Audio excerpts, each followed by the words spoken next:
and good morning, you guys. Today I'm back at one of my local header fields. Big change today is the setup of my camera there, but I'm filming on the Osmo Pocket. I usually made my videos with my old 6D, but it got way too heavy, so now I'm going for this.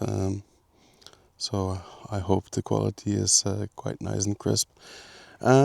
But yeah, today I want to try out some new compositions I've been working on for a little bit now, because the area where I normally come to take pictures, they altered it a bit for some maintenance work, so new compositions are available. So I want to try to make something out of these new possibilities. So first shot I have already framed up. It's a birch tree, but like a catapult. It's like a V. So yeah, let's see it on the back of the camera. So yeah, I'll take you on the back of the camera. So it's a pretty simple composition. I just have this tree with the Y pretty in the middle, because there's some trees on the right and on the left, and I want everything to have its own place. I'm at the full extent of my lens, like 105 millimeters, tree in the middle, framed by other trees. Quite a simple shot. It's really backlit because the sun has risen behind the tree that I'm taking pictures of, but I really like that actually, because it blocks out everything behind the tree. It cleans up the clutter behind the tree. So yeah, I will take the image now and I will show you.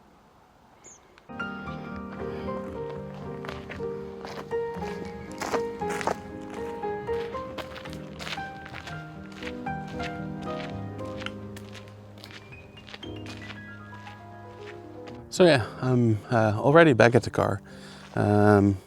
As you can see, it got a bit cloudy and the mist disappeared rather quickly. I took 2 other pictures, but I always give priority to the images than to the video. But what I want to do is that one image of that birch that I was composing while I was talking to you guys. I want to let you see how I take it from the image. I want to take you guys from creating the image to eventually editing the images, because I never have shown anything of that. I've never shown how I edit my images. So I will go back at home in the studio, and then I will see you guys again, and we will edit this image. So hey, welcome to the studio. It's been a while since I've taken these images, like 2 weeks, because I went on a holiday with my wife and kid to the north of France. I will show you some images of it right now.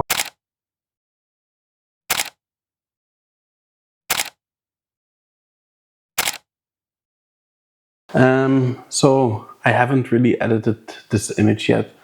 So now I've already put the images into Lightroom, and I will go through how I edit this image. I will also screen record everything I do, so you can follow along with the things that I'm saying. So the first thing I will do is I will merge the images to a HDR image. I took 3 images in the field because there were really quite harsh highlights and also really dark shadows. So I want to get the best quality of image I'm able to. So how you do it, it's really easy. Just select the 3 images, right click, photo merge, HDR. So like you can see, it now made HDR of those 3 images. Just click merge, and then you get one file which combined 3 images together. So you get the highlights that are protected and also the darkest pieces of it. So this is the image we will be working with. So as you can see, this is the combined image. It has protected highlights, although the highlights are pretty high and are still peaking in this image. It's better than before. So let's see if it also changed my ratio that I chose. I chose a letterbox format of 16:9. So I'm gonna put that back on because then I can get rid of the sun at the top, and it will give me a little bit more breathing room with the highlights. Then I always start with an S-curve in the tone curve. Just bring up the darkest parts a little bit, bring them down a bit, and then put up the highlights a bit. So that's what we have now. I always put down the contrast a little bit because I don't like really punchy images. I'm more for the muted, more moody kind of images, so that's why I do that. Then bring up the whites a little bit. Blacks can stay the same. And then the real work only starts because I really like to work with different masks, like the radial gradient or the linear gradient, or even like the brush tool to emphasize things. Because the sun is coming from the top, I really like to darken the foreground a little bit. How do I do that? Pretty easy. I just take a linear radial, and you can see it emphasizes the way that the light falls on the scene. Now the center of the image is the part that will be changed if I change something, but I want the bottom of the image to be changed. So I have to invert this layer, and then I can just darken it a little bit. You can see also that the bushes here in the foreground are getting a little bit more emphasized. So I still want them a little bit more emphasized. So I'm taking a brush. What I will do is here in these areas where these little bushes are, I will put a little more light on them, not much, and then I will put contrast on them as well. Then the bark of the tree is pretty dark as well, so I'm gonna put on a third layer. This time I'm gonna trace over the tree trunk. Normally it can also auto mask. It does it perfectly here. So Lightroom chooses what will be masked and what will not be masked. This little branch and then these branches as well. But it needs like a really clean outline to do it great. So I will lighten up the tree a little bit, not too much. If you are not really happy of your brush, you can also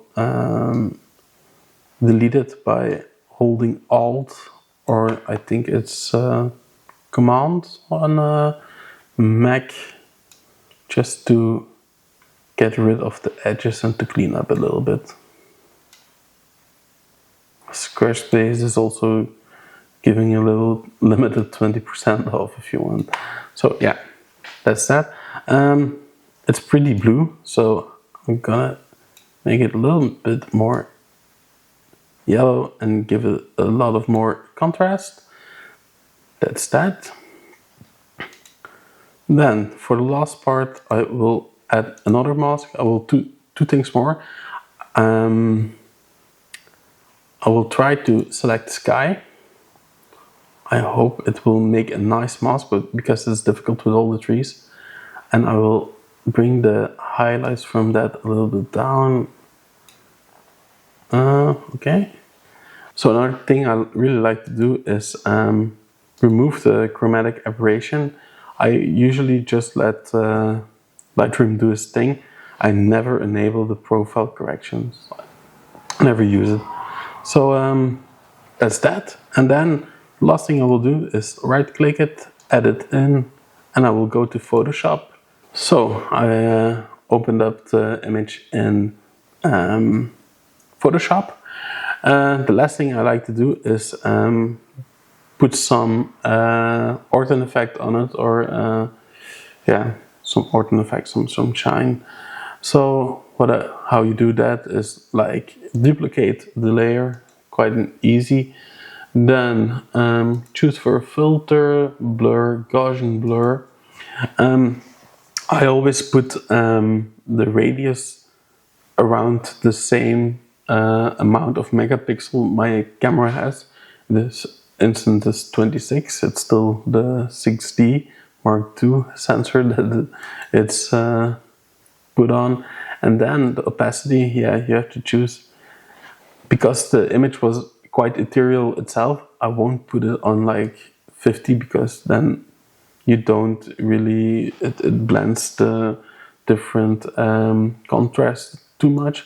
So I'll always put it maximum to the, again, megapixels of the camera, but it's just a thing I like to do. But around 10, 11, you get a little bit of blooming, like here, it's nice and soft, but you still have details in the image. So that's that. Then you save the file. It throws it back to Lightroom. Normally it always takes a second. Voila, here it is. And that's the finished image. So hope you enjoyed this video, and the image, I will show it after I'm done talking here. So give it a thumbs up, give me a follow if you like videos like this. Next week I will be back with another video, and I hope to see you there. So subscribe, like, and see you next week. Bye!